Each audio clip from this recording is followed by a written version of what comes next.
top if he racks up enough percentage, and he can kind of just disengage with full hop to the top platform. So generally pretty good stage just to kind of feel out your opponent, especially a Puff. Yeah, I'm really paying attention right now to Beto's laser game. It's pretty much the main way Falco can control the neutral, prevent Puff aerial drift from, you know, being too dominating. Yeah, I like that he's, once he's gotten Neighbor up to a high percent, he's kind of turning his back and just trying to trade with back air. Yeah. That's probably your best way to kill Puff at a higher percent. Down tilt's sort of hard to find, but yeah, you can laser down tilt, but you know you're never really going to get Puff on the ground too much. So it's better to just kind of space with back airs, just kind of use Puff's neutral against her, I guess. Do what she does. I like the positioning Beto had right there, where he was on the top platform trying to dare him.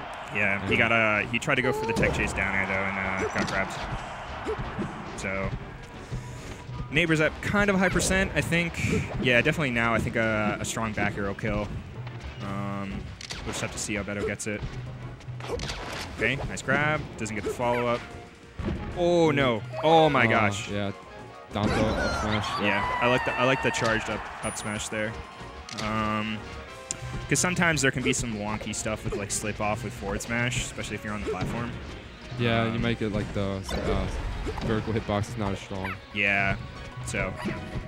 But I don't know what Neighbor's doing with these up smashes on platforms. He did tell me, I was playing friendly with him earlier, that wow, that's nice. That he hasn't played since SmashCon, so he's a little bit rusty. Who, Neighbor? Yes. I definitely played him on Netplay like 3 days ago. Okay, well, I guess no tournament, but that's what he told me. Okay. I'm pretty sure he's played. Maybe he's just Johnning to the people who don't know. He did lose to my Falco, so there's that. So. Anyways, oh, is he gonna get it? Oh, dude, I love that. I love that so much. I think that can be blocked by laser, but it doesn't really give you much, obviously. Yeah. Yeah, there you go. That's exactly what happened. I think it looks cool, but it's also like a quick way to get to the ledge. It's actually not bad, and it's very risky though. If you miss it, you're on the ledge. Or if you want to go for the gimmick, you can just, you know, pretend like you're going to ledge and then go on stage and try and hit him. Yeah, but then like you risk just flying off. Ooh, okay. I think, I don't know if he wants to go for rest yet. I don't know how confident he is on his combo. Well, it's regardless at this point. I was going to say I don't know how confident he is with his combo game off of grabs without rest. Ooh, okay, that's straight back air. Stock. Gets the stock. All right, so even. Yeah. Yeah, this was, Neighbor got some pretty clutch rests in there, so ooh. Good for first set of the evening because, you know, usually we get maybe some mismatches the first set, but these guys look pretty close together. These look pretty close, I agree. Okay. So here's that position again. Beto's looking for the dare. Oh my gosh, that nair was really risky. That looked like he hit that really high on shield. Okay. Neighbor comes in. Edge guard. Oh man. Good mix up. Almost. Neighbor definitely read. A little bit of spaghetti. We got some rolls from Beto, but okay, nice back air. Okay, how's he gonna end it? Ooh, Trixie. Oh my gosh, that grab was nuts. He grabbed his down air. Yep, that was sick. That was dumb. The up air is definitely not true, but you know, if only you ever hit true things, you'd probably never win. That was so dumb. All right, Beto's like, yeah, dude, I won that. Beto's such a nice guy too. I played with him, and you know, if you beat him, be like, dude, that was sick. I'm like, yeah, thanks, man. He's always talking to you when you play friendlies. Yeah. He talks to you when you're in tournament, which is like. It's like, it's fine, but just like, sometimes it's just Neighbor seems like a nice dude. I don't know him that well, but he also, he's kind of a little bit the opposite, you know, he'll grundle or grunt. Yeah, he'll grunt and like, and be like, oh, shit, that was supposed to be a dare or whatever, but one stock lead for him, yeah. I agree, kind of polar opposites when you're playing friendlies with him.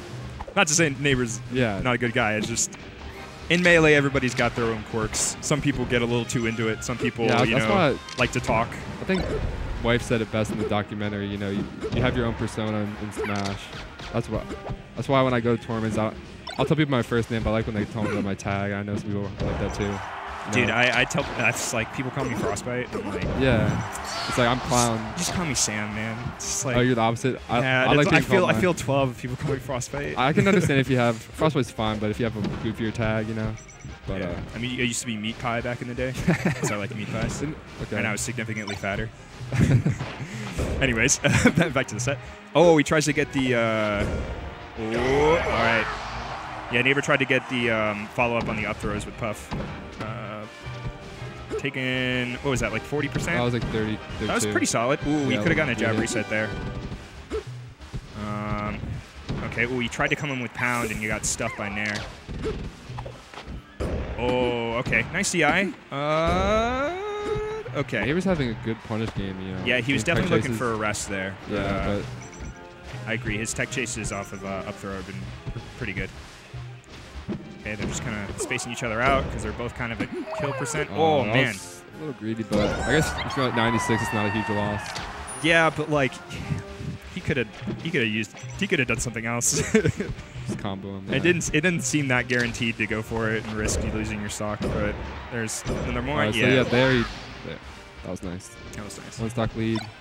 Okay, so Neighbor up 1 stock. Ooh, that's. Yeah. Oh, all right, cool. All sick. Up air not necessary, but JV3. you know what? We do it anyways. So we like to swag. All right. No expression on Neighbor whatsoever. Ready for game 3. Game 3. Pokemon, yeah. So Beto's going to have like the low ceiling, easier kill, kind of like Yoshi, but he's also going to have room to kind of laser and. He won't have a top platform. He won't be able to get the shines off the top as easily, but things like down tilt will kill easier. And Pokemon actually has relatively narrow side blast zones if you're at the edge of the stage. So yeah, it also like significantly nerfs Puff's rest for some transformations. Oh right, because they're like up throw doesn't work, or oh no, because you can get hit. You can like hit the mountain if you get rested. Right. So basically, you're just trying to if it's tree transformation or mountain transformation, you're just trying to hard DI left if you get rested. And then the laser spacing for Falco. So I think what Neighbor wants to do is try and get this stock before the transformation comes out. We're not sure which one's going to be. And if it, okay, straight back air. Back air beats back air. Beto's doing a good job of, he controls the stage, but he's not afraid to give up a little bit of stage in order to stay safe. Like I like that run off. They do a lot of auto cancel bears into the stage. And, if Neighbor gets a little bit of stage positioning, it's not a huge loss. Yeah, I really like that edge guard by Neighbor there. The run off there. That was good. Okay. All right, nice dash off instead of shield dropping. Always a pretty good mix-up in any scenario. Okay, he does it again though, so Beto kind of reads it with an up air. Coming in with pound's a little risky, especially if you're that high %, because it's got a lot of lag. Ooh, okay, ooh, oh no, yeah, he should have. Getting a little greedy on the rest. He should have known. He's definitely getting a little antsy, because he should have known that wouldn't have. Yeah. He was way too late on that rest. Oh my god, what is he doing? I think he was reading the roll in, and then Beto did it a little bit later, and he sort of like choked it, I guess. I mean, I get like, okay, well, oh man, yeah, just knock him off and carry him off. That's Puff's game plan. Okay, ooh, nice read on the roll in. Yeah, that was dope. Maybe F smash would have been better, but I mean, he cleans it up anyways. He only takes like an extra 10%. Right. Okay, so, Puff. Ooh, man. That was sick movement. I really like that tech chase. That was sick. With the up throws. That's so good. Let's see if. Oh yeah, like nice DI out by Neighbor. He knew that he probably could have gotten taken off the top, but yeah, the first DI in that back air. You can see his face. He's like, I don't know how I died from that. It was the weakest back air ever. Okay, all right. All right, so Puff has that rest on the table. Both these characters are characters that get better on their final stock, Suicide Dare versus rest, but Suicide Dare is not really as good versus Puff with their aerial drift. Exactly, yeah. So Beto's probably just going to be spacing out like he's doing right now and just, ooh, jeez. Yeah, ooh, oh man, never mind. they're scrapping right now. Okay, now they're spacing each other. Beto's using those platforms on the grass transformation really well. Ooh, nice. There you go. He finally gets it. Baiting that, he dashed in towards them and then Ray dashed back. Finally gets the roll in. Roll read.